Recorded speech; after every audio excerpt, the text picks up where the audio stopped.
Bismillahirrahmanirrahim. Assalamu alaikum dear students, it's me Muhammad Irfan Anwar, your chemistry teacher. Well dear students, आज हमारा lecture number 11 है MD-CAT का UHS का topic number 1 है physical chemistry का. बहुत इंटरेस्टिंग टॉपिक है, इसके ऊपर आज हमारा लेक्चर है. So let's move towards the lecture और जानते हैं कि आज के लेक्चर में हमने क्या पढ़ना है. जी तो डियर स्टूडेंट्स, सबसे पहले लेक्चर के स्टार्ट में हम देखेंगे एक स्लाइड में कि आज हमने पढ़ना क्या क्या है. सो अभी आप व्हाइट बोर्ड पे एक स्लाइड देख रहे हैं जिसमें टॉपिक बताया गया है, वो मैं आपके सामने बोल भी रहा हूं. हमारे पास फिजिकल केमिस्ट्री का ये जो टॉपिक है, इसमें हमने कंटेंट्स जो एक्सप्लेन करने हैं, the calculate empirical and the molecular formula. इसके अलावा एटम्स के बारे में, रिलेटिव एटॉमिक मास के बारे में, मोल के बारे में, एवोगैड्रोस नंबर के बारे में, आइसोटॉप्स के बारे में पढ़ना है, स्टोइचियोमेट्री कैलकुलेशंस की बात करनी है और डेफिनेटली कुछ रेशियोज जो है हमारे पास कंसंट्रेशन यूनिट्स की, उनकी बात करनी है, जिसमें हमारे पास वेट बाय वॉल्यूम, मोलैरिटी और इनकी इंटरकन्वर्जन शामिल है. सो ये तमाम चीजें बहुत इंपॉर्टेंट हैं. सो लेक्चर का आगाज करते हैं. सबसे पहले हम बात करेंगे, आप व्हाइट बोर्ड पे देख सकते हैं, केमिस्ट्री का आगाज है, फंडामेंटल प्रिंसिपल्स हैं, फंडामेंटल कॉन्सेप्ट्स हैं. हम जानते हैं कि एटम क्या है. तो very simple definition, you know, the smallest particle of the pure substance mean element की बात कर रहा हूं क्योंकि उसी का स्मॉलेस्ट पार्टिकल एक एटम होता है. Pure substance which can not exist independently but can take part in a chemical reaction. Electron भी इंडिपेंडेंटली एग्जिस्ट नहीं करता, प्रोटॉन भी नहीं करता, न्यूट्रॉन भी नहीं करता, बट वो इंडिपेंडेंटली अपने आप को इंट्रोड्यूस नहीं करवा सकते. अब एटम जो है वो स्मॉलेस्ट पार्टिकल है जो कि इंडिपेंडेंटली एग्जिस्ट तो नहीं करता, लेकिन एक केमिकल रिएक्शन में अपनी आइडेंटिटी शो करता है. सो that's why this is the comprehensive most definition. Atom smallest unit, बहुत स्मॉल साइज का होता है. MD-CAT है, क्वेश्चन पूछ सकता है. मैं डिफरेंट MCQs की प्रैक्टिस भी करवाऊंगा, लेकिन साथ साथ में हर वो इन्फॉर्मेशन भी शेयर कर रहा हूं. जैसे आप देख सकते हैं, मैंने व्हाइट बोर्ड पे एक साइज ऑफ एटम के हवाले से लिख लिया. यू नो, एक फुल स्टॉप के अंदर 2 मिलियन एटम्स होते हैं. ये भी हम डिटेल अपनी बुक में पढ़ चुके हैं. साइज की बात करें, जो टेक्निकल बात है, इस एक एटम का जो डायामीटर होता है वो 2 एंगस्ट्रैंग होता है. हम जानते हैं 1 एंगस्ट्रैंग इज इक्वल टू 10⁻⁻10 मीटर. तो मैं 2 × 10⁻⁻10 मीटर कह दूं, या मैं 2 एंगस्ट्रैंग कह दूं, या मैं नैनोमीटर्स में अगर कहूं तो 0.2 नैनोमीटर इसका डायामीटर होता है. और रेडियस ऑफ कोर्स 1 में आ जाएगा. 1 × 10⁻⁻10 मीटर इसका रेडियस हो जाएगा, डायामीटर अलग हो जाएगा. टेक्निकली है, ये मैंने इसलिए बोला कि MCQs में इस चीज को वो घुमा फिरा के पूछता है. इंट्रोडक्शन हो गया एटम का. बेसिकली अब एटम्स मिलके मॉलिक्यूल्स बनाते हैं, और जरूरी नहीं कि एटम्स मिलके ही मॉलिक्यूल बनाएं. So move towards the definition. What is molecule? The smallest particle which can exist independently, that is molecule. अब मैंने उसको समझाने के लिए क्लासिफाई किया है. देखिए, मैंने लिखा है monoatomic molecules. You know what do you mean by monoatomic and molecule? Yes, you know very well कि हमारे पास जो नोबल गैसेस होती हैं, जो एरोजेंस होती हैं, ग्रुप 8 के एलिमेंट्स होते हैं, जिनके वैलेंस शेल कंप्लीट होते हैं, वो तो अपनी बॉन्डिंग नहीं करते, वो अकेले एग्जिस्ट करते हैं, जैसे helium, neon, argon, krypton, xenon etcetera. So वो एक ही एटम पे मुश्तमिल होते हैं लेकिन इंडिपेंडेंटली एग्जिस्ट करते हैं. So they are the monoatomic molecules. मैंने एग्जांपलीफाई कर दी है. इसके अलावा diatomic molecules, very simple, you better know, ऐसा मॉलिक्यूल जो कि 2 एटम्स पे मुश्तमिल हो. इसको फर्दर क्लासिफाई कर देते हैं होमोन्यूक्लियर, जैसे आप देख रहे हैं O2, Cl2, F2, Br2 etcetera, H2, कि एक मॉलिक्यूल जो कि 2 एटम्स पे मुश्तमिल है लेकिन दोनों एटम एक जैसे हैं, होमोन्यूक्लियर. और अगर HCl, KBr एटसेट्रा, NaCl की बात करें कि ऐसा यूनिट जिसमें हमारे पास, बल्कि NaCl फार्मूला यूनिट है, इसकी बात बाद में करेंगे, लेकिन अभी आप HCl, KBr को सोचें. इस तरह के और बेतहाशा मॉलिक्यूल्स हैं जो कि 2 एटम्स पे मुश्तमिल हैं लेकिन वो दोनों एटम डिफरेंट होते हैं. They are called as the diatomic molecules, but heteronuclear diatomic molecules. Got it? और इसके अलावा जो मॉलिक्यूल 2 से ज्यादा एटम्स पे मुश्तमिल हो, जो मॉलिक्यूल 2 से ज्यादा एटम्स पे मुश्तमिल हो, they are called as polyatomic molecules. इनकी जनरल क्लासिफिकेशन हम मैक्रो और माइक्रो मॉलिक्यूल्स करते हैं. आप बेटर जानते हैं वो तमाम पॉलीएटॉमिक मॉलिक्यूल्स जिनका मोलर मास 10,000 AMU से ज्यादा होता है, they are called as the macromolecules. और जिनका 10,000 AMU से स्मॉलर होता है या उस तक होता है तो they are called as the micromolecules. General description है, बेसिक्स हैं, इसके बारे में रिवाइज किया. अब हम बात करते हैं इन बेसिक चीजों को जानने के बाद कि भाई एक एंटिटी है, हम उसके बारे में बात करेंगे, उसका मैस जानेंगे. हर मैटर का मैस होता है. अब एक एटम का मास कैसे कैलकुलेट करें, बहुत स्मॉल होता है। ये जो MD-CAT में टर्म यूज की गई ना रिलेटिव एटॉमिक मास, इसको एक्सप्लेन करता हूं। हम इतना स्मॉलेस्ट यूनिट उसके मास को मेजर तो करना चाहते हैं, हम यूनिट कौन सा यूज करेंगे, हम किलोग्राम नहीं, ग्राम नहीं, ये तो मोल्स का कॉन्सेप्ट आ जाएगा। हम स्मॉलेस्ट एंटिटी का मास फाइंड आउट करना चाह रहे हैं, तो उसको हम रिलेट करेंगे उस जैसी ही किसी दूसरी स्मॉलेस्ट एंटिटी से। Very simple, the very common phenomenon you know, atomic mass unit. What is atomic mass unit? The mass of the 1/12 of the carbon 12। हम जानते हैं कार्बन के 3 आइसोटोप हैं, C12, C13, C14। अब उसमें जो कार्बन 12 है वो चूंकि सबसे ज्यादा अबंडेंट है आप लोगों के सामने, उसका जो मास है होल नंबर में है।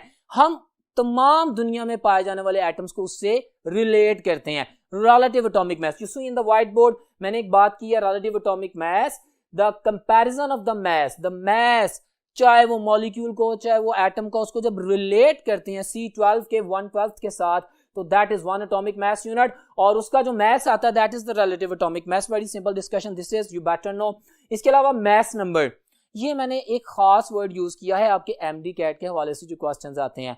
मास नंबर, ये जो मैं टर्म यूज कर रहा हूं कि this is specific for the isotopes, इसकी मैं जस्टिफिकेशन नेक्स्ट दूंगा, ऐसा क्यों है, एक आइसोटोप से ही क्यों मास नंबर एसोसिएटेड किया जाता है। हालांकि हर एटम का मास तो होता है, पीरियोडिक टेबल में मासेस लिखे हुए हैं, फ्रैक्शंस में है, होल नंबर में नहीं है। तो एक आइसोटोप का जो मास होता है उसमें नंबर ऑफ प्रोटॉन और न्यूट्रॉन को अगर कैलकुलेट किया जाए तो उनका स्टैंडर्ड मास कैलकुलेट किया जाता है, वो होल नंबर में होता है, उसको मास नंबर कहते हैं। जो पीरियोडिक टेबल में मैसेज लिखे होते हैं वो फ्रैक्शनल एवरेज एटॉमिक मैसेज होते हैं, वो हमारे पास तमाम आइसोटॉप्स की एंटिटी को मेजर करने के बाद लिखे गए होते हैं, उसके बारे में अभी बात करेंगे। So that was a very brief introduction about the atoms, molecules, the mass number, the relative atomic mass and the one atomic mass unit। आप देखें मैंने एक और चीज लिखी है, वन एटॉमिक मास यूनिट, जो कि बहुत स्मॉलर होता है। हम तो किलोग्राम ग्राम से वाकिफ हैं, अगर कोई हमसे पूछ ले कि भाई किलोग्राम ग्राम्स में वन एटॉमिक मास यूनिट की क्या हैसियत है, तो आप कहेंगे that is 1.661 into 10 power -27 kg, such a small unit. लेकिन ये फिगर है जो कि कैलकुलेट की गई है, जो कि आपको एक्सप्लेन की गई है। So that was the brief intro. अब चलते हैं नेक्स्ट बोर्ड पे और जानते हैं कि वहां पे क्या इंफॉर्मेशन है। जी तो डियर स्टूडेंट्स, अभी हमने बात की एटम की, मॉलिक्यूल की, रिलेटिव एटॉमिक मास की, एटॉमिक मास यूनिट की, उसके किलोग्राम में फिगर की, तमाम बातें, मास नंबर की, होल नंबर की और फ्रैक्शनल एटॉमिक मासेस की। अब हम बात करते हैं आइसोटॉप्स की, जो कि हमारे सिलेबस में है। Let's work on that. What are isotopes? Iso mean same, tops mean topic under the same topic जो पढ़े जाते हैं। पीरियोडिक टेबल में आप देखते हैं तो आप देखते हैं कार्बन की बात है तो कार्बन को एक ही ब्लॉक मिला हुआ है, एक ही ग्रुप मिला हुआ है, एक ही ब्लॉक में अकेला कार्बन अपने ग्रुप 4A के टॉप पे मौजूद है। अब कार्बन के 3 आइसोटॉप्स हैं, इसी तरह बेतहाशा डिफरेंट एलिमेंट्स के जो आइसोटॉप्स हैं वो मौजूद हैं। But what we are going to represent, we have to talk about the isotopes. दुनिया में जितने भी एलिमेंट हैं सिवाय 4 एलिमेंट्स के, fluorine, iodine, gold and arsenic, इन 4 के अलावा हर एलिमेंट के आइसोटॉप्स होते हैं। अब आइसोटॉप्स हैं क्या? जॉन डॉल्टन ने 1808 में कहा था ना कि एक ही एलिमेंट के तमाम एटम एक जैसे होते हैं, जिसको सोडी ने रिजेक्ट किया। सोडी ने आइसोटॉप्स को डिस्कवर किया, उसने कहा ऐसा नहीं है, एक ही एलिमेंट है लेकिन उसके तमाम एटम डिफरेंट होते हैं। किस तरह डिफरेंट होते हैं? डेफिनेशन देखें, atoms of the same element having different atomic masses, जिनके एटॉमिक मैसेस डिफरेंट होते हैं, मतलब प्रोटॉन प्लस न्यूट्रॉन, इन दोनों का मैचअप करते हैं तो एटॉमिक मैस होता है ना, जिसे हम मैस नंबर भी कहते हैं, जिसे हम न्यूक्लियन नंबर भी कहते हैं। अब मैस नंबर डिफरेंट है बट एटॉमिक नंबर सेम है। हम जानते हैं कि मॉडर्न पीरियोडिक टेबल में elements are arranged in order of their increasing atomic numbers, so that's why they opt a single position in the periodic table. But एक ही element के जो डिफरेंट एटम्स होते हैं उनके मैसेस डिफरेंट हो सकते हैं, उनको कहते हैं isotopes. So this is the definition. अच्छा, ये कुछ मैंने की पॉइंट्स मजीद एलैबोरेशन के लिए किए हैं क्योंकि MD-CAT में इन नामों को यूज करता है। अब देखिए, मैंने कहा एटॉमिक नंबर को प्रोटॉन नंबर भी कहते हैं, because we know atomic number is the number of protons और नंबर ऑफ इलेक्ट्रॉन्स। हम जानते हैं या प्रोटॉन का नंबर होता है कि एक एलिमेंट में कितने प्रोटॉन है, और जितने प्रोटॉन होते हैं उतने ही इलेक्ट्रॉन होते हैं। दिस इज एटॉमिक नंबर, ठीक है, इस वजह से इसको प्रोटॉन नंबर भी कहते हैं, और ये केमिकल प्रॉपर्टीज को डील करता है, ठीक है। सो एक एलिमेंट जिसका एटॉमिक नंबर सेम है उसकी केमिकल प्रॉपर्टीज सेम होंगी। फिर इसी तरह दूसरा हमारे पास मास नंबर है जिसे हम न्यूक्लियन नंबर कहते हैं। एक न्यूक्लियस में प्रोटॉन होता है और न्यूट्रॉन होता है, इन दोनों के मैसेज का जो सम होता है ना, that is the mass number, that is the nucleon number, that is the atomic mass of an atom. ठीक हो गया। अब ये फिजिकल प्रॉपर्टीज को रिप्रेजेंट करता है। अब मैं अगर आइसोटोप की ये डेफिनेशन एमडीकेट के क्वेश्चन में आपसे पूछ लूं, the atoms of the same element having same chemical properties but different physical properties, तो बात वही है, having same atomic number but different atomic masses. So ये तमाम चीजें अपने ज़हन में रखिएगा, आपसे क्वेश्चन किया जाएगा। अब जनरल इंफॉर्मेशन जो कि एमडीकेट के क्वेश्चन में एमसीक्यूज में पूछी जाती है, that is the worth reading information, the memory based questions, वो मैं आपके सामने एक्सप्लेन कर रहा हूं।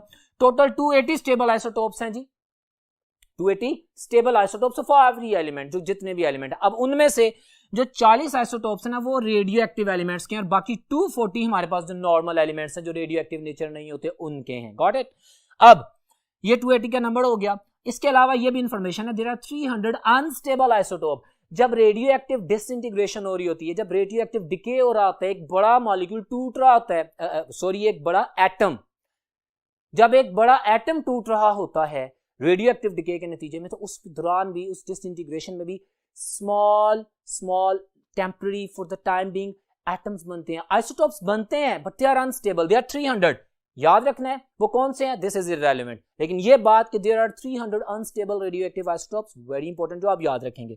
अब इंफॉर्मेशन है, मैंने अभी बताया था गोल्ड, आर्सेनिक, फ्लोरीन और iodine, they are the monoisotopic elements, यानी इनका सिर्फ एक ही आइसोटोप होता है। आइसोटोप मीन ये एक ही एलिमेंट है, इनका कोई दूसरा इन जैसा एटम नहीं होता, तो मोनोआइसोटोपिक एलिमेंट्स आगे।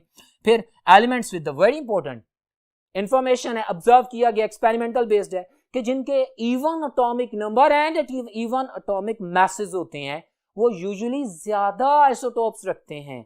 वो तमाम एलिमेंट्स जिनके एटॉमिक मैसेज और एटॉमिक नंबर्स इवन नंबर होते हैं, 2 4 6 लाइक दैट ना, इवन में, तो उनके जो आइसोटोप्स हैं ज्यादा होते हैं और जिनके ओड हैं उनके कम होते हैं। तो ये इन्फॉर्मेशन भी आप याद रखिएगा।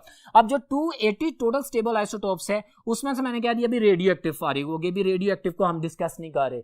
240 नॉर्मल एलिमेंट की बात करते हैं, उनमें से 240 में से 154 आइसोटोप्स उन एलिमेंट्स के हैं जिनके एटॉमिक मैसेज इवन है, एटॉमिक नंबर इवन है, और बाकी रिमेनिंग 86 ऑड वालों के हैं। So this is the information. One more thing, isotopes की स्टेबिलिटी के हवाले से best information which I am going to deliver you, एक जनरल फिनोमेना याद रखिएगा कि जो आइसोटोप स्टेबल होते हैं ना, जिनकी वजह जिनका हम नंबर काउंट कर रहे हैं, उनकी neutron to proton ratio unity होती है, N/P ratio is equal to 1, और डेफिनेटली हम जानते हैं कि वो तमाम बिग एटम्स जिनका एटॉमिक नंबर 83 से एक्सीड कर जाता है, तो वो रेडियो एक्टिव डिके करते हैं, वो अनस्टेबल होते हैं, वो डिसइंटीग्रेट हो जाते हैं। तो ये इंफॉर्मेशन भी आप लोग याद रखिएगा कि हमारे पास स्टेबल आइसोटोप्स उन एलिमेंट्स के होते हैं जिनकी N/P ratio, neutron to proton ratio unity होती है, और जिनका एटॉमिक नंबर इक्वल टू 83 या लेस देन 83 होता है। ये मैंने आप लोगों के लिए लिख दिया है। वेल, इसके अलावा हम बात करेंगे आइसोटोप्स की जो जो जो एवरेज एटॉमिक मास है, जो फ्रैक्शनल एटॉमिक मास है। जैसे नियॉन आप किताब में पढ़ के हैं, हम जानते हैं नियॉन के 3 आइसोटोप्स हैं, नियॉन 21, नियॉन 22 और नियॉन 20। Got it. ये हमारे पास 20, 21, 22, ये हमारे पास 3 आइसोटोप्स हैं। लेकिन जब मैं एटॉमिक मास नियॉन का पीरियोडिक टेबल में देखता हूं, दैट इज 20.18। भाई ऐसा क्यों है, फ्रैक्शंस में क्यों है? Because that fractional atomic mass is the result of the average atomic mass of all the isotopes. वो हम कैसे हासिल करते हैं? अभी मैं ये पूरा मैकेनिज्म और आपके सामने स्लाइड्स भी रखता हूं, लेकिन फार्मूला मैं पहले प्लेस कर रहा हूं for the understanding. You better know कि मेरे पास एक एलिमेंट, लेट्स सपोज उसके 2 आइसोटोप्स हैं, जैसा मैं उसके आइसोटोप ए की जो भी मैस है उसको मल्टीप्लाई करूंगा उसकी परसेंटेज अबंडेंस से, और फिर प्लस कर दूंगा दूसरे के मैस और उसकी परसेंटेज अबंडेंस से मल्टीप्लाई करने के बाद जो रिजल्ट आता है डिवाइडेड बाय 100। तो मेरे पास जो मैस आएगा इसको मैं पीरियोडिक टेबल में लिखूंगा जो उस एक एलिमेंट के मैस को रिप्रेजेंट करेगा। चूंकि वो रिजल्ट है तमाम आइसोटोप्स का, ये 2 है, 3 है, 4 है, जितने भी होंगे मैं सेम फिनोमेनन फॉलो करूंगा और मेरे पास एक रिजल्ट आएगा, उसको मैं एवरेज एटॉमिक मास कहूंगा और उसको मैं प्लेस कर दूंगा उसके नीचे। अब हम कैसे कैलकुलेट करते हैं अबंडेंस ऑफ द आइसोटोप्स? मेरे पास डिफरेंट एलिमेंट्स हैं, उनके डिफरेंट आइसोटोप्स हैं, एक एलिमेंट के डिफरेंट आइसोटोप हैं, आप बेटर जानते हैं, हम पढ़ के आए हैं, मैं अभी एक्सप्लेन भी करता हूं। हमारे पास मैस स्पेक्ट्रोमीट्री एक टेक्निक है जिसमें हम उनकी mass to charge ratio, M/E ratio की बेसिस के ऊपर एलिमेंट्स को अलग कर देते हैं, एलिमेंट्स के एटम्स को, एक ही एलिमेंट के डिफरेंट एटम्स को अलग कर देते हैं, मैस टू चार्ज रेशो। भाई चार्ज तो डेफिनेटली एटॉमिक नंबर सेम है, सेम होता है, मैसेज डिफरेंट होते हैं ना। और वो क्या फिनोमेनन है, हम मैस स्पेक्ट्रोमीटर यूज करते हैं, वो कौन सा मैस स्पेक्ट्रोमीटर है? हम जानते हैं आस्टन्स, जो कि ओल्ड था, उसमें गैशियस फॉर्म में मटेरियल को ऐड करना पड़ता था। मॉडर्न है डेम्पस्टर्स मैस स्पेक्ट्रोमीटर जो मैंने लिखा है। तो डेम्पस्टर मैस स्पेक्ट्रोमीटर क्या है, ये भी आपको मैं स्लाइड में प्रॉपर एक्सप्लेन करता हूं। डियर स्टूडेंट्स, इस वक्त अभी आप एक स्लाइड देख रहे हैं व्हाइट बोर्ड के ऊपर। इस स्लाइड में आप देख रहे हैं कि एक ऑर्गेनोग्राम बनाया गया, एक स्ट्रक्चर बनाया गया ताकि तमाम केमिस्ट्री को इन वन लाइनर एक्सप्लेन किया जा सके। आपके सामने मैंने लिखा है कि एक मैस स्पेक्ट्रोमीटर है जो कि डेम्पस्टर्स मैस स्पेक्ट्रोमीटर है। इसकी मजीद डिस्क्रिप्शन देता हूं। आप देखें कि इसमें हमने कौन से स्टेप फॉरवर्ड किए हैं। हम सबसे पहले उसका जो वेपोराइजेशन चैम्बर है उसमें कोई भी डेम्पस्टर मैस स्पेक्ट्रोमीटर में सॉलिड फॉर्म में भी मटेरियल को ड्रॉप किया जा सकता है। उसको वेपोराइज करता है 10⁻⁻⁶ to 10⁻⁷ torr very low pressure के ऊपर। जब वो वेपोराइज हो जाते हैं हम उनको अलहदा अलहदा कर देते हैं ना एटम्स को, फिर हम उनको आयोनाइज करते हैं। पॉजिटिव आयन आता है, इलेक्ट्रिक फील्ड का मतलब उनको एक स्पार्क देते हैं, उसके इलेक्ट्रॉन्स को मूव अवे कर देते हैं। You better know positive ions बन जाते हैं। अब आयंस तो बन गए, चार्ज तो सेम आ गया, बट उनके मैसेज डिफरेंट हैं। हम फिर एक स्ट्रॉन्ग इलेक्ट्रिक फील्ड अप्लाई करते हैं। यू बेटर नो, इसके ऊपर सारे स्टेप्स लिखे हुए हैं। What is the function of electric field? Electric field is used to accelerate, speed up करती है, स्पीड अप करने के लिए आयंस को। तो जब इलेक्ट्रॉन्स जो कि हमारे पास नेगेटिवली चार्ज, जो कि हमारे पास इलेक्ट्रिक फील्ड अप्लाई करने से एक मेटल प्लेट आती है नेगेटिव आयन, उसकी तरफ पॉजिटिव आयंस मूव करते हैं, तो स्पीडली मूव करते हैं। अब जब वो स्पीड से मूव कर रहे होते हैं तो फिर हम सडनली मैग्नेटिक फील्ड अप्लाई करते हैं, और मैग्नेटिक फील्ड की एप्लीकेशन से हमारे पास वो तमाम tend to divert perpendicular to their movement हम जानते हैं। तो क्या होता है, अब जिसका जितना ज्यादा मैस होगा उसका उतना ज्यादा इनर्शिया होगा, वो उतनी दूर से घूमेगा। अगर लाइटर यूनिट है तो वो फौरन मतलब वो डिफ्लेक्ट हो जाएगा, अगर हैवियर है तो दूर जाएगा। इसके अलावा जितनी स्ट्रॉन्ग मैग्नेटिक फील्ड होगी उतनी ज्यादा डिफ्लेक्शन होगी। सो मैग्नेटिक फील्ड जितनी पावरफुल होगी, डिफ्लेक्शन उतनी पावरफुल होगी। मेरे वर्ड्स नोट कीजिएगा, ये एमसीक्यूज हैं, गॉट इट। तो अगर आप सामने एक और स्लाइड देखें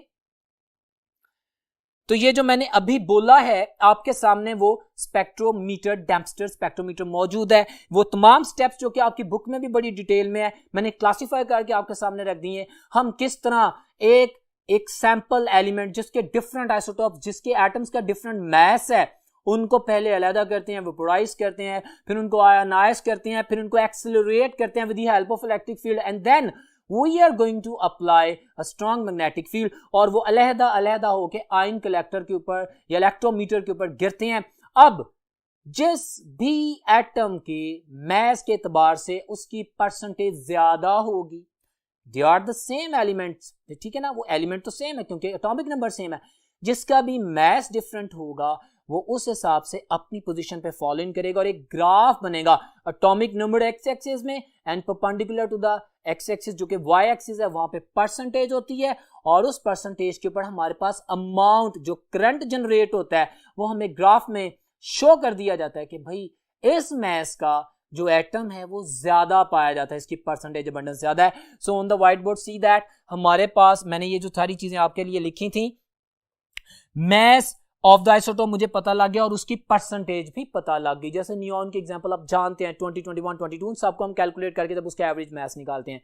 important technical thing in the MDCAT जो कि आपने याद रखनी है स्टूडेंट्स, वो ये है कि मैस टू चार्ज रेशियो है जिसकी बेस पे हम सेपरेट कर रहे हैं। एंट्री टेस्ट में कंफ्यूज कर सकता है ई ओवर एम वैल्यू को। ई ओवर एम वैल्यू का कोई ताल्लुक नहीं है, एम ओवर ई वैल्यू बड़ा याद रखना है। E over M value something else जो कि हम आगे पढ़ेंगे, भाई स्पेक्ट्रोमीटर में एम ओवर ई वैल्यू है। अब देखें हमारे पास ये मैंने एक जो कन्वेंशनल फार्मूला है, A square R square over 2e। अच्छा, इसमें जो रिलेशनशिप बहुत इंटरेस्टिंग है जो कि आपने देखना है वो है इनका रिलेशन। हमारे पास मैग्नेटिक फील्ड H और इलेक्ट्रिक फील्ड E और रेडियस R। व्हाट इफ अगर मैं इन्हीं को फोकस करके अरेंज करता हूं तो मेरे पास जो मैग्नेटिक फील्ड है वो रेडियस से इनवर्स आती है, रेडियस दूसरी साइड पे जाके इनवर्स रिलेशन में आ जाएगा।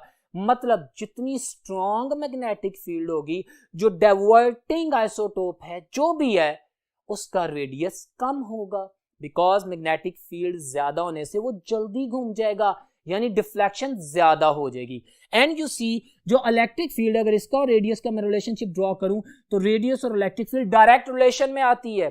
जितनी ज्यादा इलेक्ट्रिक फील्ड होगी माय डियर स्टूडेंट्स, उतनी ज्यादा एक्सेलरेशन होगी, उतनी स्पीड से आयन मूव करेगा और मैग्नेटिक फील्ड के अप्लाई करने पे उतनी देर से या उतनी दूर से घूम के आएगा, रेडियस ज्यादा हो जाएगा। ये वो पॉइंट है जो कि एमसीक्यूज में पूछे जा सकते हैं। यूं हम आइसोटोप्स को सेपरेट कर सकते हैं, उनकी परसेंटेज हासिल कर लेते हैं और उसकी बेसिस पे हम उनका एवरेज या कन्वेंशनल एटॉमिक मास जो भी हम यूज करते हैं कर सकते हैं। सो ये हमारे पास आइसोटोप्स के हवाले से इंफॉर्मेशन थी, वर्थ इंपॉर्टेंट इंफॉर्मेशन है। इसके अलावा उनकी स्टेबिलिटी के हवाले से इस बोर्ड में मैंने बताया, मैंने डेम्पस्टर मास स्पेक्ट्रोमीटर के ऊपर डिस्कशन की, एक्सप्लेन किया, उसमें फैक्टर एच जो कि मैग्नेटिक फील्ड है उसके ऊपर एम्फसाइज किया, रेडियस का रिलेशन बताया, इलेक्ट्रिक फील्ड का और रेडियस का रिलेशनशिप बताया। बहुत इंपॉर्टेंट इन्फॉर्मेशन है, याद रखिएगा। अब चलते हैं नेक्स्ट बोर्ड पर, देखते हैं वहां पे आप लोगों के लिए क्या इन्फॉर्मेशन है। जी तो डियर स्टूडेंट्स, इस तमाम इंफॉर्मेशन की डिस्कशन के बाद हमारे एमडी कैट का जो आज का टॉपिक है उसमें बहुत इंटरेस्टिंग टॉपिक है मोल। नॉर्मली ये बच्चों के लिए बहुत कंफ्यूजिंग होता है, हालांकि बहुत ही आसान है। आप देखें, मैंने इस व्हाइट बोर्ड पे जो पैटर्न अडॉप्ट किया है, the typical method for the explanation in the entrance test, और आपको समझ भी आ सके, मैंने तमाम चीजों को कोरिलेट कर दिया। मैंने जो डेफिनेशन लिखी है मोल की, देखें क्या लिखी है, mass of any species. Species एक एटम हो सकते हैं, स्पीशी एक आयन हो सकता है, चाहे केटाइन हो चाहे एनाइन हो, और स्पीशी एक मॉलिक्यूल हो सकता है, स्पीशी एक फार्मूला यूनिट हो सकता है। यू नो, एक आयन केटाइन है, एनाइन है, एटम है, और मोलेकुलर फार्मूला एक मॉलिक्यूल का होता है। आयोनिक कंपाउंड्स का आपको पता है ना फार्मूला यूनिट होता है, आयोनिक कंपाउंड्स का एम्पिरिकल फार्मूला होता है। मोलेकुलर कंपाउंड्स का empirical formula plus molecular formula दोनों होते हैं। एमसीक्यू बोल रहा हूं, पॉइंट ध्यान में रखिएगा। इसके अलावा आप ये भी जानते हैं कि आयंस बनने से, चाहे केटाइन हो चाहे एनाइन हो, मास ऑफ द एटम सेम रहता है। पहली बात बता दी। अब अभी मैंने बताया था आप लोगों को कि हमारे पास स्मॉलेस्ट एंटिटी एएमयू में है। भाई हम एएमयू में जब मास ले लेते हैं, हम जानते हैं 1 AMU is equal to 1.661 into 10⁻⁻27 kg या -24 ग्राम। इतना स्मॉलर मास हम कैसे कैलकुलेट करेंगे? हमने जब नॉर्मल कैलकुलेशंस करनी है तो फिर सिस्टम इंटरनेशनल में अमाउंट ऑफ सब्सटेंस के लिए जो स्टैंडर्ड बनाया गया, that is mole. What is mole? The unit used for the amount of the substance. हमने क्या किया, मोल का एक कॉन्सेप्ट अडॉप्ट किया कि भाई किसी भी स्पीशी की बात करो, उसका जो भी मास एएमयू में है उसको ग्राम्स में कन्वर्ट कर दो, चाहे मॉलिक्यूल है, चाहे एटम है, चाहे आयन है। जब मैं ग्राम्स में कन्वर्ट करूंगा, that will be called as the 1 mole of that species. ठीक हो गया? तो ये डेफिनेशन लिख दी। अब ये बात मैंने बोल तो दी, आप जानते भी हैं, इसकी कुछ प्रैक्टिस करते हैं सिंपलेस्ट एग्जांपल्स के साथ। Hydrogen H2 simplest element, the father of elements hydrogen को बोलते हैं। हाइड्रोजन गैस H2 होती है, इसमें 2 हाइड्रोजन के एटम होते हैं। हम जनरली बात करते हैं कि इसका मास 2 ग्राम होता है, ठीक है, 1.008 ग्राम। जनरली स्पीकिंग 2 ग्राम H2, दो एटम्स मिलकर एक मॉलिक्यूल बना रहे हैं। 2 AMU मास था, AMU को तो डील नहीं कर सकते, हम उसकी अमाउंट को डील करने के लिए उसको ग्राम कह दिया। जब मैंने हाइड्रोजन को 2 ग्राम कहा तो इसका मतलब है 1 mole of hydrogen molecule. Got it? 1 mole of H2 molecule जिसका मास 2 ग्राम है। 2 AMU को तो मैं कैलकुलेट नहीं कर रहा। बिल्कुल इसी तरह सोडियम एटम है, 23 AMU था इसका एटॉमिक मास, उसको ग्राम में कन्वर्ट कर दिया तो 23 AMU हो गया। तो AMU से जब ग्राम हुआ तो 1 मोल ऑफ सोडियम एटम, एक एटम है। ये क्लोराइड आयन, मैंने स्पीशी को जस्टिफाई किया ना, मैं क्लोराइड आयन कह देता हूं, मैं सोडियम आयन कह देता हूं, और मैं यहां पे ये भी बता चुका हूं कि मेरे पास आयन बनने से एटॉमिक मास चेंज नहीं होता, क्योंकि इलेक्ट्रॉन का जो मास होता है वो निग्लिजिबल होता है। These things are very important to know and revise, because these are the things which are going to confuse you in the MD CAT, जिसके ऊपर मैं बार बार बोल रहा हूं। और NaCl एक फार्मूला यूनिट है, हम जानते हैं कि इंपेरिकल फार्मूला है। क्यों? क्योंकि NaCl एक आयोनिक कंपाउंड है। ओके, वरना Na6Cl6 होता है। 1 sodium ion is surrounded by the 6 chloride ion, 1 chloride is surrounded by the 6 sodium ion. तो अगर मैं जनरल रेशियो निकालता हूं, सिंपलेस्ट होल नंबर रेशियो निकालता हूं, जो कि इंपेरिकल फार्मूला है, तो NaCl बनती है। इसका मास 58.5 है, तो वो मैंने ग्राम कर दिया। जब मैंने उसको ग्राम्स में लिखा तो very simple, this is the 1 mole of that unit, formula unit. अच्छा, मैं कैलकुलेट कैसे करूं? असल चीज, ये तो डेफिनेशन थी। मेरे पास न्यूमेरिकल्स आते हैं जिनकी मैं प्रैक्टिस भी करूंगा। मेरे पास नंबर ऑफ मोल्स को कैसे कैलकुलेट करें? नंबर ऑफ मोल्स किसी भी स्पीशी के कैलकुलेट करने हो ना, अगर तो वो सॉलिड फॉर्म में है या लिक्विड फॉर्म में है, मैं अभी गैस की बात अलग करूंगा, लिक्विड है या सॉलिड है, तो हम क्या करते हैं, given mass divided by the molar mass, the mass in moles. मैं अगर एटम की बात करूंगा तो उसका मोलर एटॉमिक मास होगा, अगर मैं मॉलिक्यूल की बात करूंगा, अगर मैं आयनिक कंपाउंड की बात करूंगा तो फार्मूला यूनिट का जो मास है मोलर मास, गिवन मास इतने ग्राम, गिवन मास वो ग्राम्स में अमाउंट दे देगा। आप कहेंगे ठीक है, डिवाइडेड बाय जो भी वैल्यू वो देता है। Let's suppose for your information मैं आपको कहता हूं 23 gram of sodium, given mass 23 दे दिया। अब मैं कहता हूं इसके मोल बताओ, आप कहेंगे given mass 23 gram divided by atom atomic mass of the sodium 23, आप कहेंगे 1 मोल है। ओके, मैं ऑक्सीजन की बात करता हूं, ऑक्सीजन गैस की बात कर रहा हूं, O2 की बात कर रहा हूं। O2 में 2 ऑक्सीजन एटम्स हैं, 2 ऑक्सीजन एटम्स में जो मास बनता है दैट इज 32 ग्राम्स।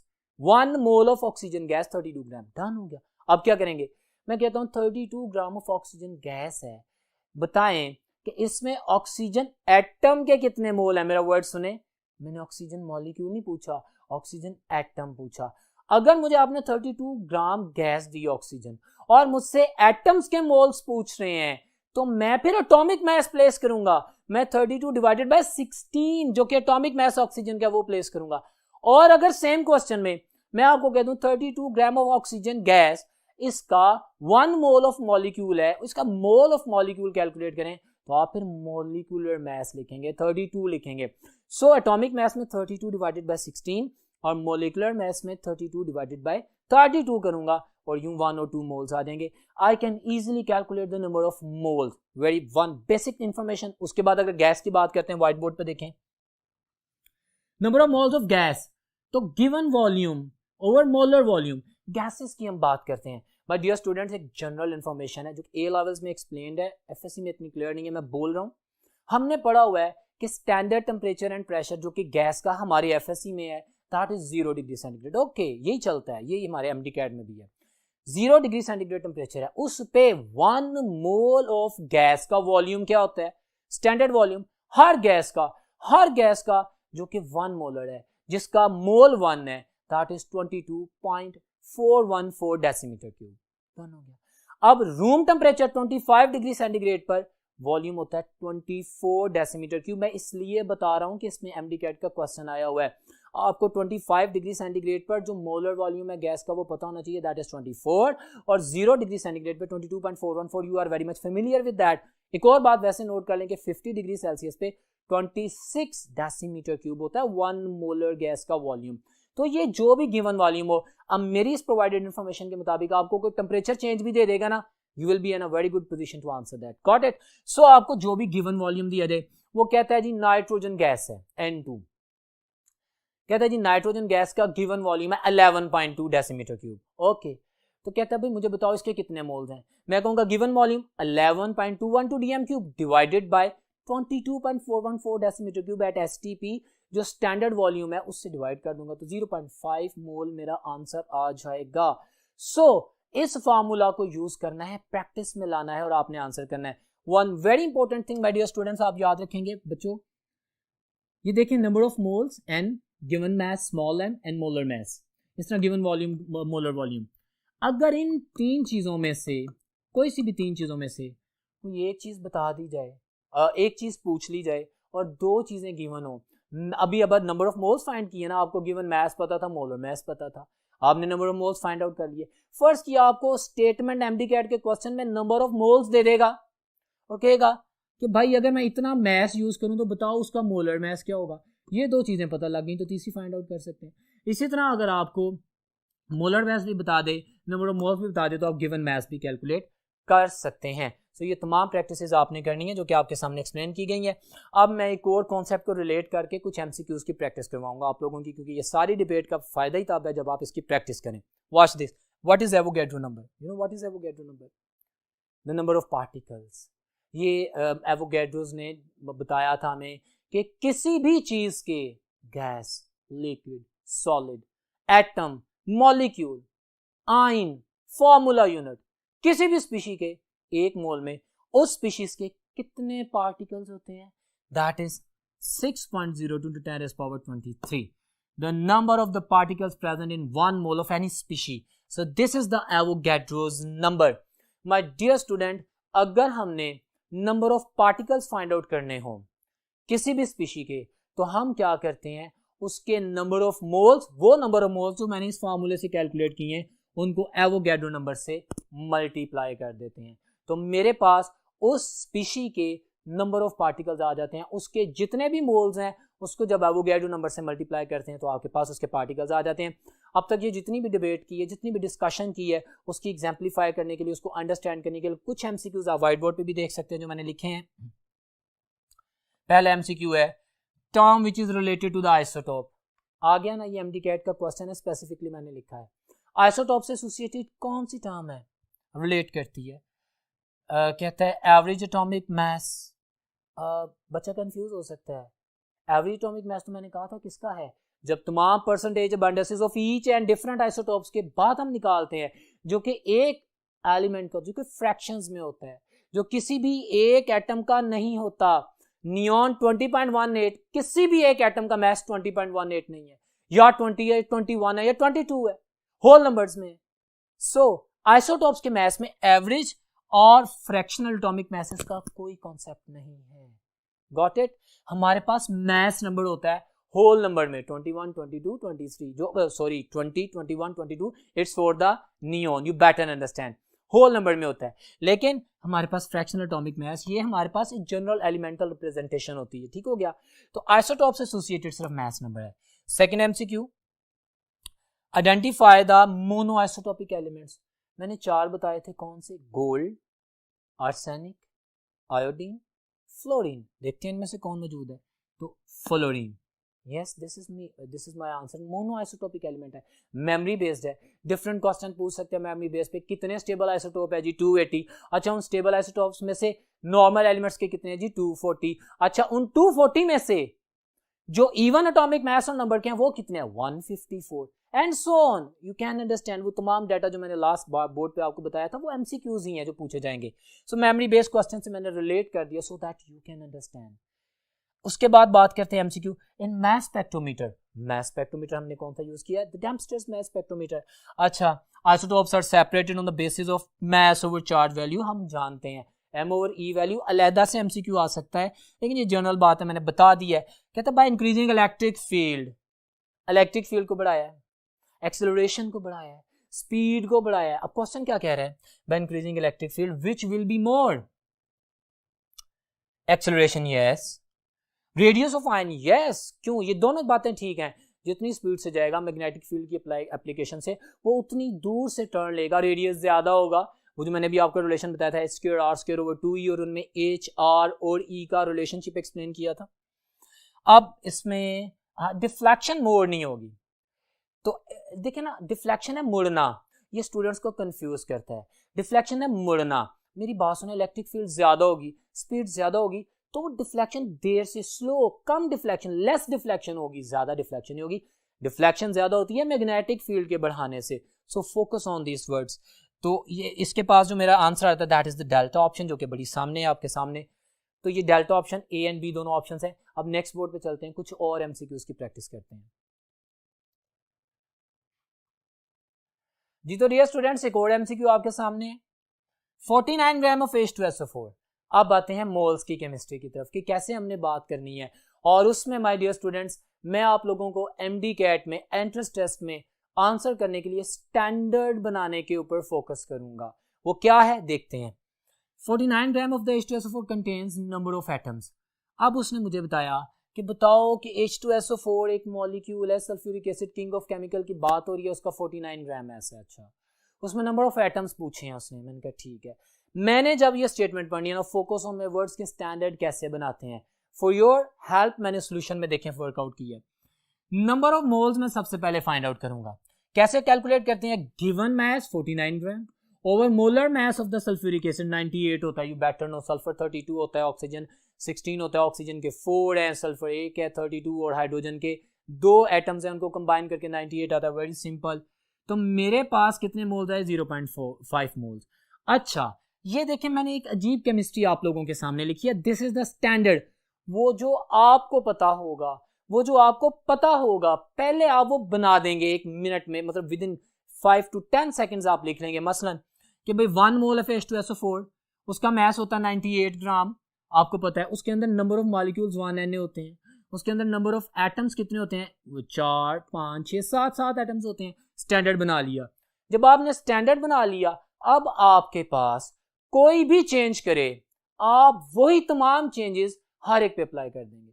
मसलन यहाँ पे फॉर एग्जांपल मैंने मैस लिखा है ना, 98 ग्राम मैस था, तो इसका मैस भी 49 ग्राम 98 ग्राम अगर मैं लिख देता हूँ, मैंने मैस ऑफ कर दिया, मैंने मैस ऑफ किया, अब मैं मोल्स भी ऑफ कर दूंगा, नंबर ऑफ एटम्स भी हाफ कर दूंगा, जो चीज वो पूछेगा उसे हाफ कर दूंगा। With in seconds I will answer that. मैंने नंबर ऑफ मोल्स हाफ कर दिए, मैस जो हाफ हुआ था 98 से 49, नंबर ऑफ मोल्स हाफ हो गए। अब मॉलिक्यूल, नंबर ऑफ मॉलिक्यूल्स पूछा तो 1 Na मॉलिक्यूल था, तो वो भी हाफ Na मॉलिक्यूल हो गया। अब उसने मुझसे एटम्स पूछे हैं यहाँ पे, it become very difficult for you कि अगर आप अलहदा से 2 multiplied by 3 and then so on करें कैलकुलेशंस, बहुत आसान नहीं है। आप एक स्टैंडर्ड बना लें और एक जो चेंज आती है वो तमाम के ऊपर अप्लाई कर दें। This is the speciality of the MDCAT lecture. आप क्या कर रहे हैं कि 7 Na एटम्स उसको हाफ कर दिया 3.5 Na। क्यों हाफ किया? क्योंकि सर मैथ्स को हाफ किया था। ओके, उसको हाफ करने की वजह से उससे रिलेटेड जो भी चीज है वो हाफ हो जाएगी।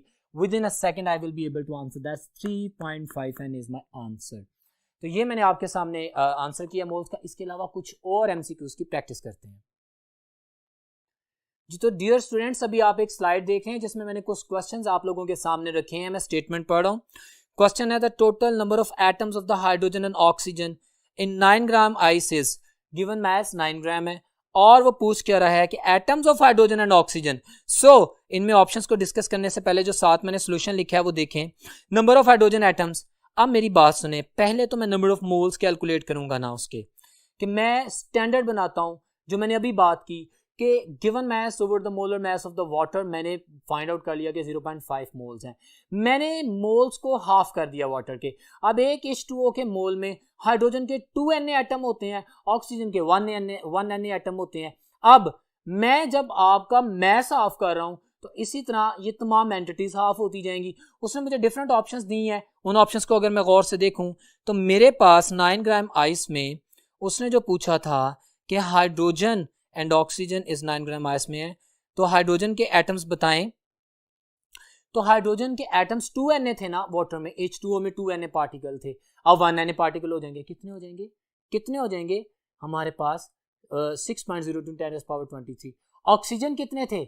ऑक्सीजन 1 Na पार्टिकल था, 6.02 10⁻23 था। हाँ, वो भी याद हो जाएगा। अब इसने दोनों को मिला के पूछा, अलग-अलग भी पूछ सकते हैं। अगर अलग-अलग पूछता तो आसान था, उसने मिला के पूछा। मैं क्या करूंगा, 6.02 10⁻23 में 3.01 10⁻23 को ऐड करूंगा तो मेरे पास जो कलेक्टिव आंसर आएगा दैट विल बी द 9.02 10⁻23, 9.03। तो alpha option is my answer, very simple, जो कि आपके सामने है। एक और स्लाइड में आप क्वेश्चन देख रहे हैं, which of the following method is not used to determine the number of moles of a substance. Okay, हम देखते हैं। उसने कहा जी number of moles of a substance mass in grams, given mass आ गया, मोलर मैस आ गया। उसके बाद ठीक है, number of moles of a substance, number particles of a given substance. ये बड़ी इंपॉर्टेंट MCQ जो आपके सामने रखा है कि नंबर ऑफ मोल्स को किन किन फार्मूला से चेक किया जा सकता है, जो कि आपके सामने प्लेस, आप इसको भी नोट करेंगे, वेरी इंपॉर्टेंट दिस इज। तो ये बीटा ऑप्शन भी ठीक है। अगर मैं चार्ली ऑप्शन की बात करूं तो number of moles of a gas, volume of a gas at RTP room temperature divided by 22.4 decimetre cube, गलत है। अब आपको पता लगेगा कि जो इन्फॉर्मेशन मैंने आपसे शेयर की है वो कितनी इंपॉर्टेंट थी। जब रूम टेम्परेचर कह दिया तो भाई रूम टेम्परेचर पे स्टैंडर्ड वॉल्यूम 24 डेसीमीटर क्यूब है, 22.4 नहीं है, और इस वजह से ये चार्ली ऑप्शन गलत हो गई। अगर इसके नीचे 24 डेसीमीटर क्यूब होता तो मेरा आंसर ठीक होता। So Charlie option is a wrong option. This is a minor practice of all the concepts जो कि आपके सामने की गई। वेल डियर स्टूडेंट्स, ये मोल्स के वाले से कुछ MCQs आपसे शेयर किए गए, डिस्कशन की गई, एक्सप्लेन किया गया। अब देखते हैं नेक्स्ट क्या है हमारे पास। नंबर ऑफ पार्टिकल्स की empirical formula. What is empirical formula? आपके MDCAT के सिलेबस में the simplest whole number ratio of the elements in a compound, C6H12O6 glucose का मोलेकुलर फार्मूला। इसमें 6 कार्बन के एटम है, 12 हाइड्रोजन के, ऑक्सीजन के 6 हैं।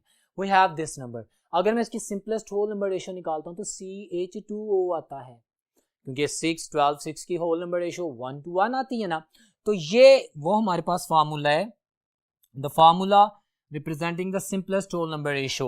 एम्पिरिकल फार्मूला, इसको पहले एम्पिरिकल फार्मूला कैलकुलेट किया जाता है, उसके बाद मोलेकुलर फार्मूला कैलकुलेट किया जाता है। अभी एम्पिरिकल फार्मूला और मोलेकुलर फार्मूला की डेफिनेशन मैंने की, आप बेटर जानते हैं।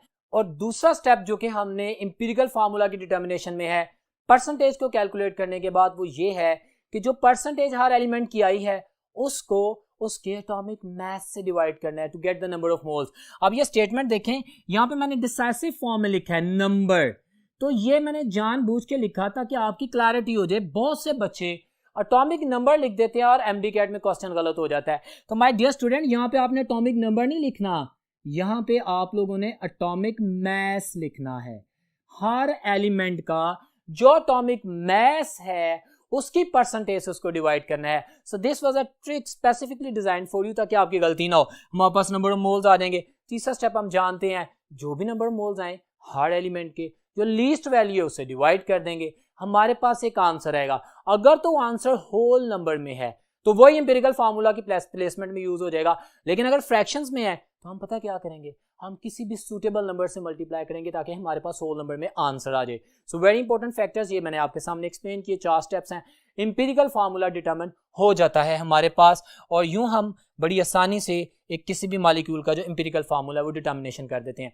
अब एम्पिरिकल फार्मूला डिटर्मिनेशन एक जनरल था। अब आपके एमडी कैट के सिलेबस में चूंकि एम्पिरिकल फार्मूला लिखा है तो मैं एम्पिरिकल फार्मूला की इन्वेस्टिगेशन के लिए जो जो टेक्निक्स हमारी बुक में उस सबको डिस्कस करूंगा।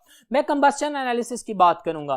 कंबस्शन एनालिसिस हम परसेंटेज ऑफ एलिमेंट्स को कैलकुलेट करने के लिए यूज करते हैं, और हम जानते हैं कंबस्शन एनालिसिस उन्हीं ऑर्गेनिक कंपाउंड्स का होगा ना जो कि बर्न कर सकते हैं, और बर्न करके कार्बन डाइऑक्साइड एंड वाटर बनाते हैं। Very simple, we know that. अब कार्बन डाइऑक्साइड वाटर बनाते हैं और उसमें कार्बन है, हाइड्रोजन और ऑक्सीजन है। तमाम ऑर्गेनिक कंपाउंड्स नहीं, सिर्फ वो organic compounds which contain carbon, hydrogen and oxygen only. मैं इसकी डिस्क्रिप्शन स्लाइड से आपके सामने मजीद रिवाइज करता हूं ताकि आप अंडरस्टैंड कर सकें। जी तो डियर स्टूडेंट्स, इस वक्त आप 2 स्लाइड्स देख रहे हैं, ऊपर तले आपके सामने मौजूद हैं, जिसमें क्वेश्चन रखा गया है। उस क्वेश्चन में कंबस्शन एनालिसिस के हवाले से जो चीज सामने आती है, एमडी कैट का क्वेश्चन है, वो आप एक्सप्लेन कर रहा हूं मैं आपको। वो कहता है, क्वेश्चन में कहता है the combustion analysis of an organic compound shows 60% carbon, 8% hydrogen, 32% oxygen. If the molecular mass of the given organic compound is 200, then the molecular formula of the organic compound is. तो वो मुझसे पूछेगा molecular formula क्या है। Next slide में देखें my dear students, पहला step क्या था एम्पिरिकल फार्मूला की डिटर्मिनेशन में, और एम्पिरिकल फार्मूला के बाद मोलेकुलर फार्मूला की डिटर्मिनेशन जो मैंने अभी आपको बताना था। तो पहले उन तमाम स्टेप्स को देखते हैं। पहले उसने लिखा है, इसके सोल्यूशन की तरफ देखें सेकंड स्लाइड में, उसने जो परसेंटेज दी गई है उसने हर एलिमेंट की जो परसेंटेज है उससे उसके एटॉमिक मास को यूज करते हुए उसके नंबर ऑफ मोल्स निकाले हैं। Given percentage of the carbon, hydrogen and oxygen divided by there relevant atomic masses, तो मेरे पास वो परसेंटेज आ जाती है।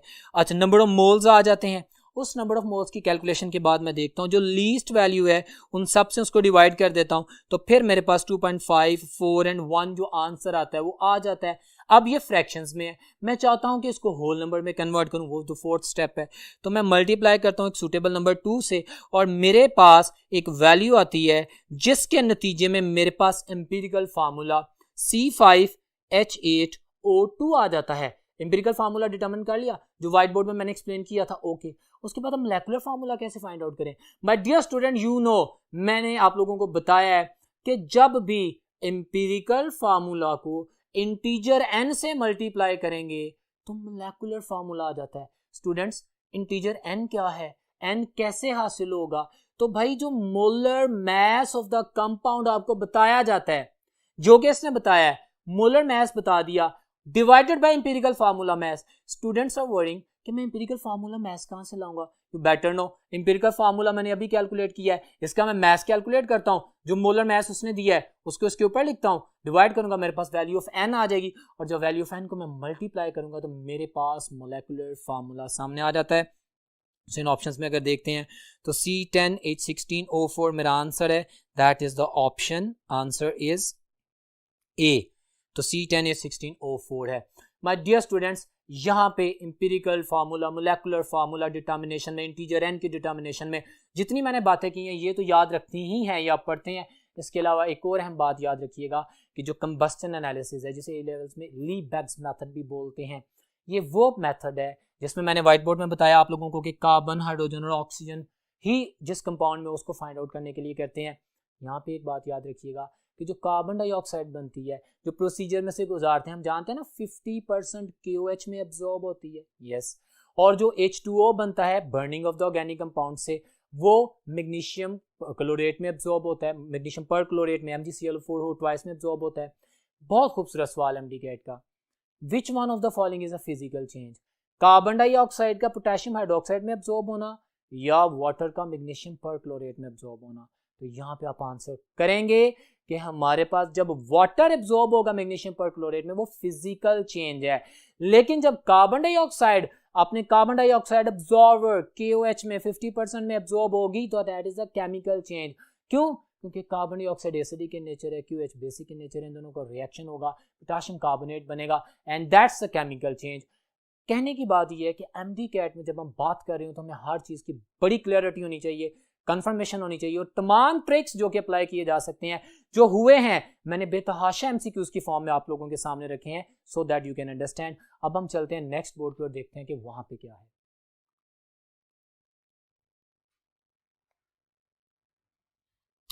जी तो डियर स्टूडेंट्स, अभी हमने इंपीरिकल फार्मूला, मोलेकुलर फार्मूला, उसकी डिटर्मिनेशन के स्टेप्स, उन सबको पढ़ा। अभी हम अपने MD कैट के जो नेक्स्ट सिलेबस के टॉपिक की तरफ जाते हैं वो आप व्हाइट बोर्ड पे सामने देख रहे हैं, दैट इज स्टिशियोमेट्री। वेरी इंपॉर्टेंट, स्टिशियोमेट्री ये क्या है? इसकी डेफिनेशन देखिए मैंने लिखी है, the branch of chemistry which deals with the study of the quantitative relationship between the reactants and products in a balanced chemical equation। हर चीज एक अलग MCQ की फॉर्म में पूछी जा सकती है। क्वांटिटेटिव रिलेशनशिप है बिटवीन रिएक्टेंट एंड प्रोडक्ट्स। जो भी केमिकल रिएक्शन होगा, कोई भी केमिकल रिएक्शन होगा, उसके सर्टेन रिएक्टेंट्स होंगे, उनका खास मैस होगा, उनका खास वॉल्यूम होगा, उनके कुछ नंबर ऑफ मोल्स होंगे जो कि बैलेंस केमिकल इक्वेशन में होते हैं, ठीक है। फिर जब वो रिएक्शन करके प्रोडक्ट्स बनाएंगे तो उनकी यही चीजें बनेंगी, एक खास मैस ऑफ प्रोडक्ट, एक खास number of moles of product etcetera. तो स्टिशियोमेट्री हमें बताती है कि उनके दरमियान में क्वांटिटेटिव रिलेशनशिप क्या है, कैसे फाइंड करते हैं।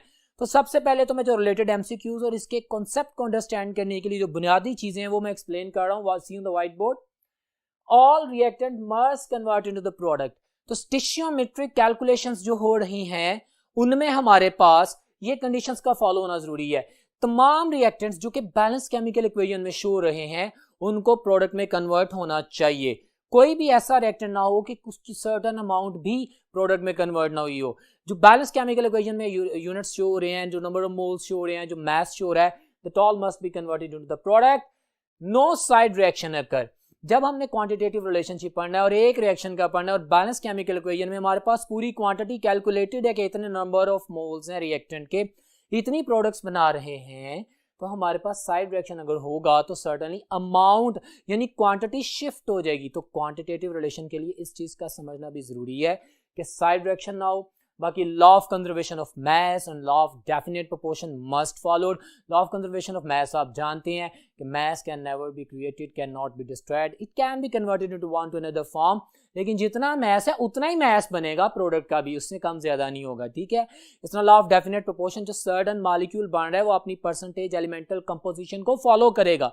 तो ये दोनों लॉज जरूरी हैं। MD कैट में क्वेश्चन किया जाएगा कि stoichiometric calculation based upon option A law of conservation of mass, option B the law of definite proportion, and your answer will be the both of them, so on.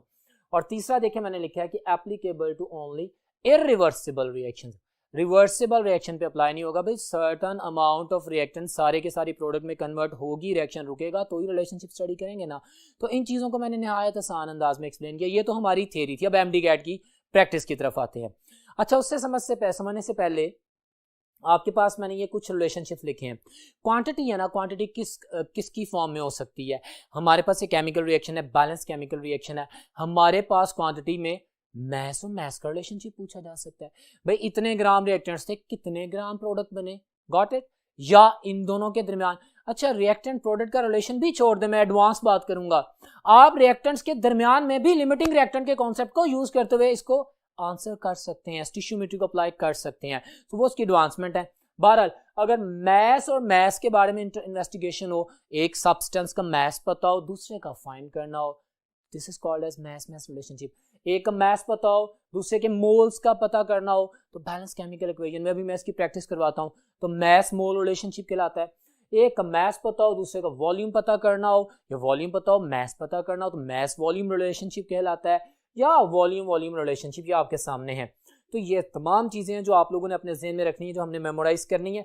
Now dear students, एक छोटा सा MCQ और उसके बाद इसकी एक और practical application की तरफ जाएंगे। देखें, ये इसी एक्सप्लेनेशन के लिए है जो मैंने अभी बताया, क्योंकि ये एमडीकैट का क्वेश्चन है, बड़ा सिंपल है, स्टूडेंट्स कंफ्यूज हो जाते हैं ना, तो उसकी क्लैरिटी के लिए, if mass of a substance is in a balanced chemical equation used to calculate the volume of other substance, तो इसको क्या बोलेंगे? अभी बोला मैस वॉल्यूम रिलेशनशिप, तो मेरे पास बीटा ऑप्शन इज माय आंसर। अब बढ़ते हैं नेक्स्ट बोर्ड की तरफ और देखते हैं कि वहां पे हमारे पास क्या एग्जांपल है जो स्टिशियोमेट्री को एक्सप्लेन कर रही है। जी तो डियर स्टूडेंट्स, एक एग्जांपल व्हाइट बोर्ड पे मैंने आप लोगों के लिए लिखी, सिंपलेस्ट एग्जांपल, कोई भी एग्जांपल हो सकती है, but for your understanding, to guide you, to help you, to teach you, मैंने सिंपल हाइड्रोजन और ऑक्सीजन के रिएक्शन से जो वाटर मॉलिक्यूल बनता है हाई टेम्परेचर पर, उसकी एग्जांपल की है। वॉच दिस, हमारे पास मैंने एक इक्वेशन लिखी, मैंने एक लफ्ज बोला, hydrogen gas react with oxygen gas to produce the water. Water को भी वेपर फॉर्म में मैंने कर दिया, गैशियस फॉर्म में। तो मैं सबसे पहले बैलेंस केमिकल इक्वेशन लिखूंगा। देखें, H2O2 और H2O बनाने के बाद मैंने 2H2 और 2H2O कर दिया, ये एक बैलेंस केमिकल इक्वेशन होगी जिसमें 4 हाइड्रोजन दोनों तरफ बराबर है और 2 ऑक्सीजन दोनों तरफ बराबर है। अब मेरे वाली प्रैक्टिस जो मैं अपने लेक्चर में आप लोगों को बता रहा हूं, which is practically applicable in MDCAT, standard बनाते हैं हम, खुद ही स्टैंडर्ड बनाते हैं। आप देखें, किसी भी एमडीकैट के रिलेटेड क्वेश्चन को आंसर करने के लिए ये टेक्निक बहुत यूजफुल है। वॉच दिस, मैंने स्टैंडर्ड बना दिया, मैंने एक रिएक्शन एज्यूम किया, मैंने उसका जो भी रिलेटेड कॉन्सेप्ट है वो लिख दिया, हाइड्रोजन मैस लिख दिया, नंबर ऑफ मोल्स तो सामने ना, इसके 2 मोल्स, इसका 1 मोल, इसके 2 मोल्स, इनके मैसेज लिख दिए, और ये मैं गैशियस फॉर्म में लिख रहा हूं, तो मैं जानता हूं कि 1 mole of any ideal gas at STP 22.414 decimetre cube उसका वॉल्यूम होता है, तो मैंने वॉल्यूम भी लिख दिया, मैंने मैसेज भी लिख दिया, मेरे पास मोल भी हैं, ताकि मैं स्टिशियोमेट्रिक कैलकुलेशंस का आंसर कर सकूं। माय डियर स्टूडेंट्स, अगर मुझे ये पता हो, फॉर योर इन्फॉर्मेशन, अब सिर्फ इसको देखें और मैं जो ओरली क्वेश्चन बोल रहा हूं उसका आंसर कीजिए। मुझे बताएं, मैं अगर आपको कहूं कि अगर 1 मोल हाइड्रोजन गैस यूज हो तो कितने मोल वाटर बनेगा? आप देखेंगे स्टैंडर्ड को, 2 मोल हाइड्रोजन है, 2 मोल वाटर बन रहा है, इसको हाफ किया तो इन सबको हाफ कर दिया। जी, मैंने जब स्टैंडर्ड बनाया होता है, मैं एक चेंज किसी एक फैक्टर में लाता हूं तो सब पे वही अप्लाई होगी। मैं आप देखें ना, आपने मोल मोल रिलेशनशिप एक्सप्लेन किया, इसका 1 मोल इसका 1 मोल बना देगा, ठीक है। मैं कहूं ऑक्सीजन का अगर मैं आधा मोल यूज करूं तो वाटर के कितने मॉलिक्यूल्स बनेंगे?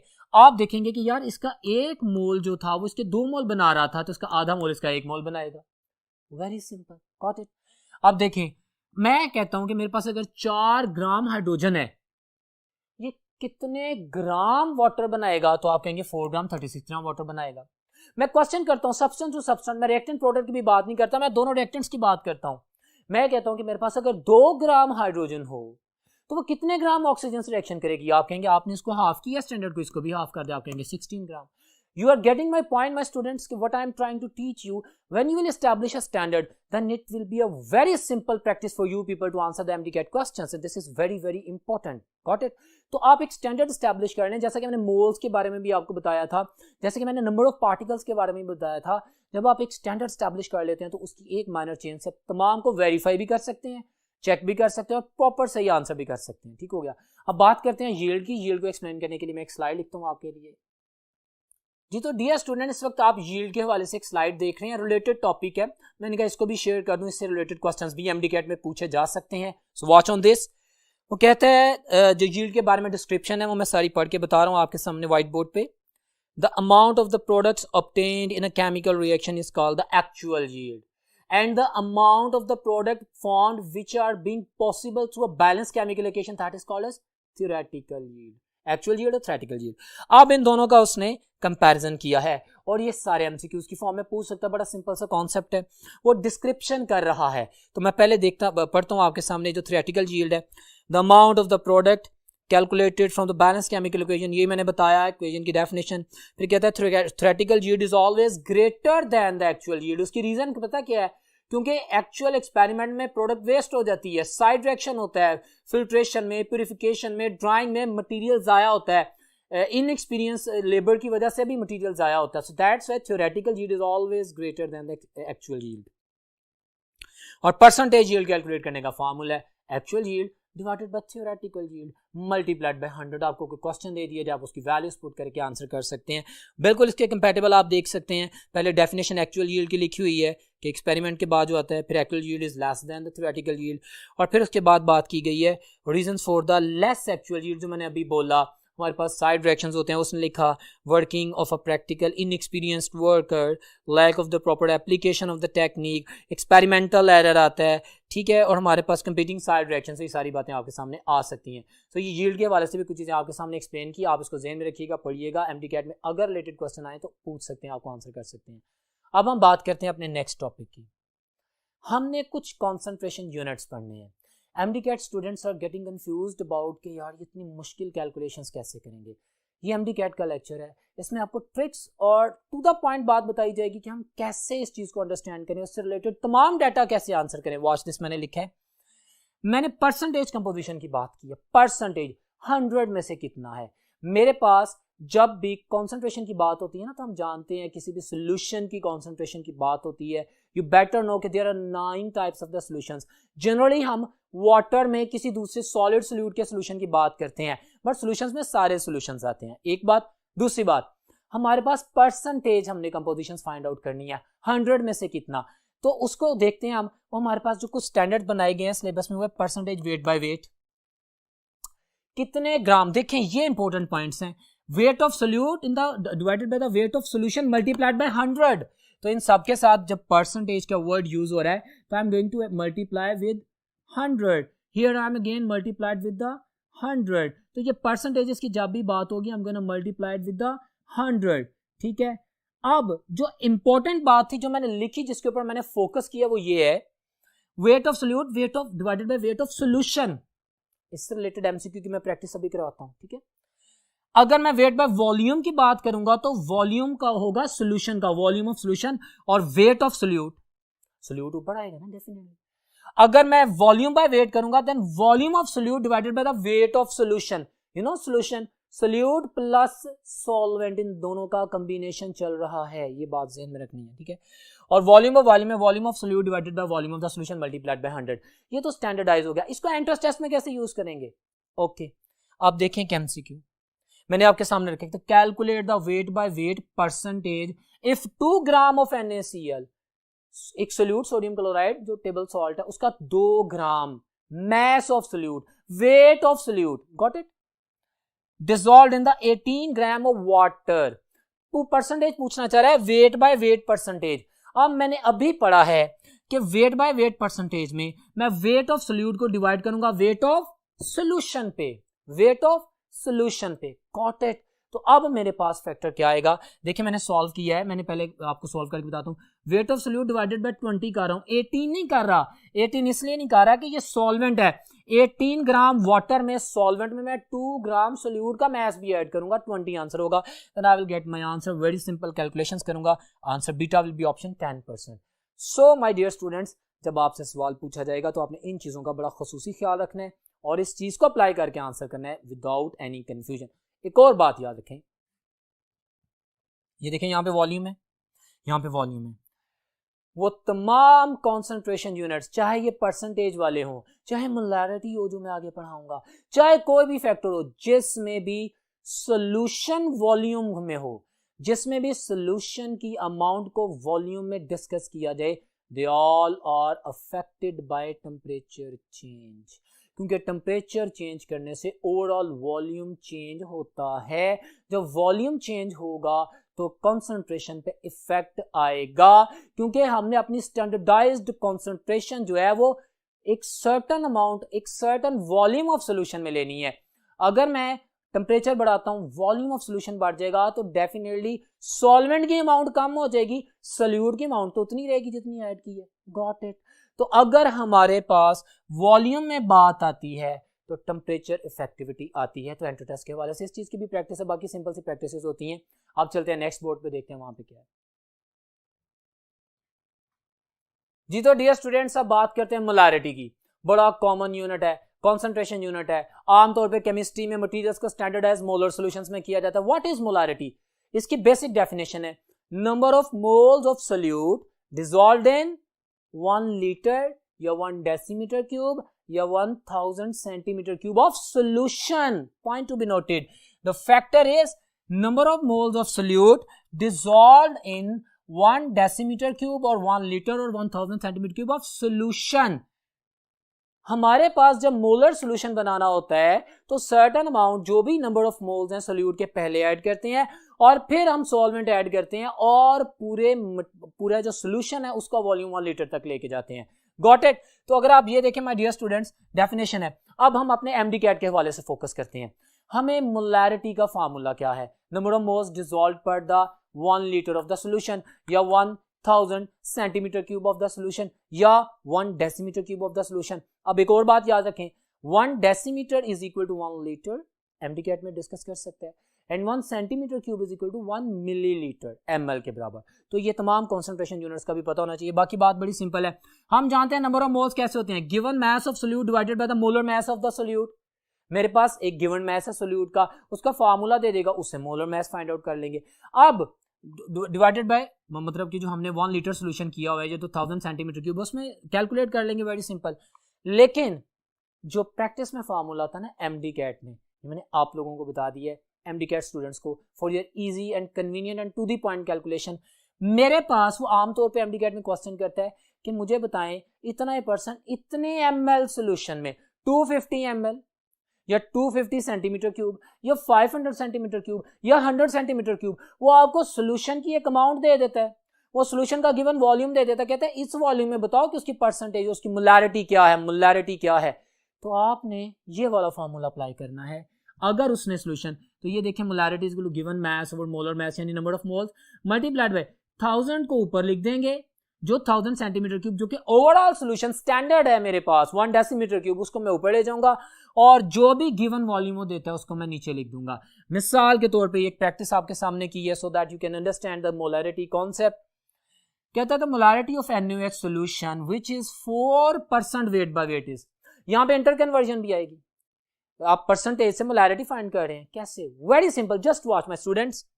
मैंने फार्मूला वही लिखा है पहले, उसने कहा 4% wait by wait, 4% wait by wait, मुझे दूसरे लफ्जों में बता रहा है कि 4 ग्राम योर गिवन मास, और परसेंट का मतलब है कि उसका जो सॉल्यूशन मैंने तुम्हें दिया है, जो स्टैंडर्ड वॉल्यूम है वो 100 ml है, वो 100 सेंटीमीटर क्यूब है।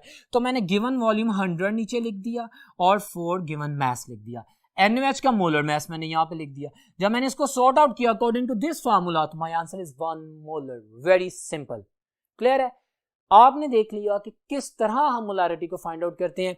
स्टूडेंट्स, एक और MCQ है आप लोगों के लिए, which of the following unit of the concentration will change by changing temperature. मैंने आपसे थोड़ी देर पहले बोला था कि हर वो यूनिट जिसमें सोल्यूशन वॉल्यूम, जिसका सोल्यूशन की रेशियो या वैल्यू वॉल्यूमेट्रिक सेंटीमीटर क्यूब या 1 लीटर या 1 डेसीमीटर क्यूब में होगी, तो वो सारी बात है टेम्परेचर से इफेक्ट होगा, वही बात है।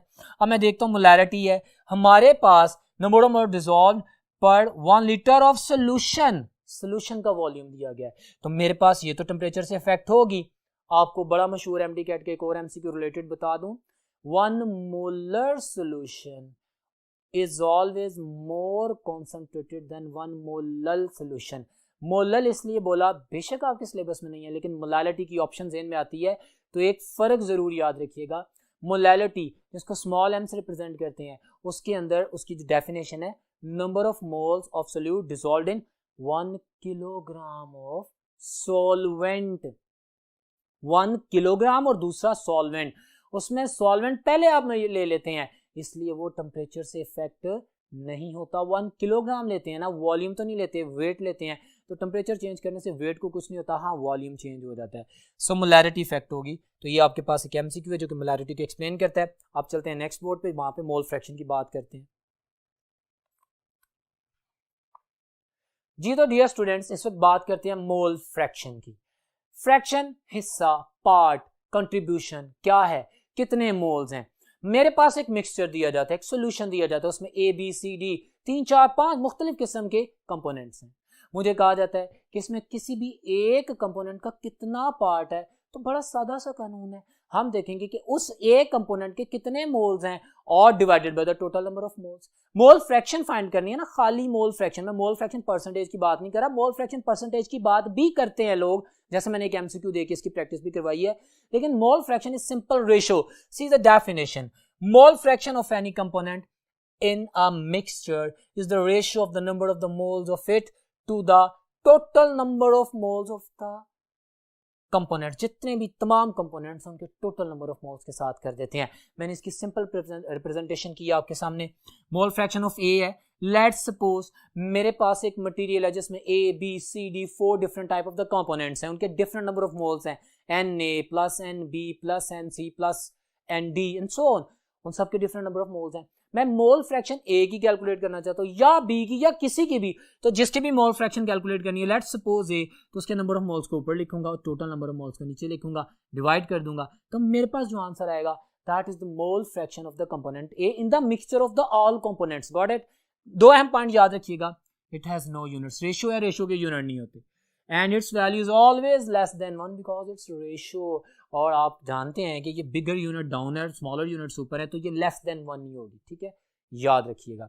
सो ये पॉइंट आपके जहन में रखेंगे। मोल फ्रैक्शन, इससे रिलेटेड डिफरेंट एमसीक्यूज पूछे जा सकते हैं, बड़े ट्रिकी एमसीक्यूज में जो टेस्ट आएंगे उनमें भी इसकी एक्सप्लेनेशन प्रॉपर करूंगा और आपको एक्सप्लेन करूंगा, और वहां पे बहुत सी एग्जांपल फिट इन की है, लेकिन उससे इसको अभी समझाने के लिए एक और एमसीक्यू आपके सामने प्लेस किया।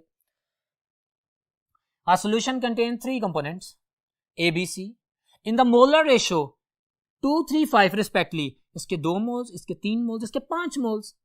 स्टैंडर्ड है, ये एमडी कैट का क्वेश्चन है जो मैंने आपके सामने रखे। Okay, the mole fraction percentage of A, मैंने परसेंटेज पूछी है, मैं खाली मोल फ्रैक्शन पूछ सकता था, मैंने परसेंटेज पूछी तो क्या करूंगा, कोई मसला नहीं, मैं 100 से मल्टीप्लाई कर दूंगा। लेट्स सपोज मैं दोनों चीजें एक्सप्लेन करता हूं, तो चूंकि मोल फ्रैक्शन परसेंटेज का क्वेश्चन था इसलिए उसको मैंने प्लेस कर दिया।